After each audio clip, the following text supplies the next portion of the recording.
Kaixo, Classroomen sartzen bagara, hau da horri nagusia eta hauek dira atalak. Hemen sakatzen badugu,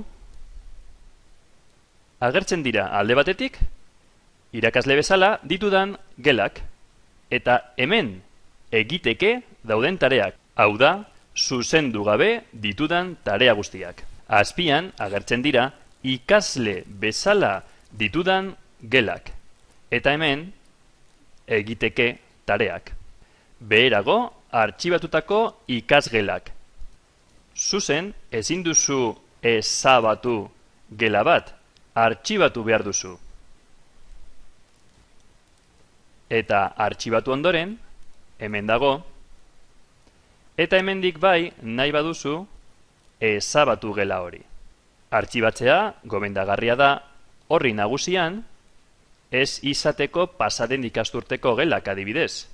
Eta ondo dago artxibatzea ere berreskuratzeko materiala.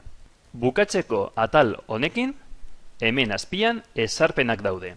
Eta hemendik kudeatzen ditugu batez ere jakinarazpenak. Zoratzen bazara hainbeste mezuekin, desgaitu eta korreora ez aizu ezer ailegatuko. Beraz, hemen dago horri nagusia. Eta hemen daude ezarpen batzuk.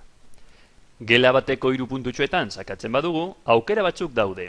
Lehenengoa, mugitzeko hemendik.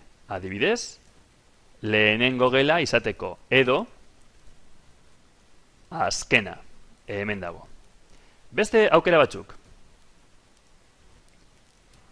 Aldatzeko izena eta ezaugarriak. Bikoizteko gela. Begira, hemen dago, kopiatzen dira gaiak, teoria, tareak, baina iruzkinak eta ikasleen zerrenda ez da kopiatzen. Eta azken aukera, lehen ikusi dugun bezala, artxibatzeko da. Hauek dira horri nagusiko ezaugarri garrantzitsuenak. Gela batean sartzen bagara, ikusiko ditugu ezarpenak hurrengo bideotutorialean. Eskerrik asko!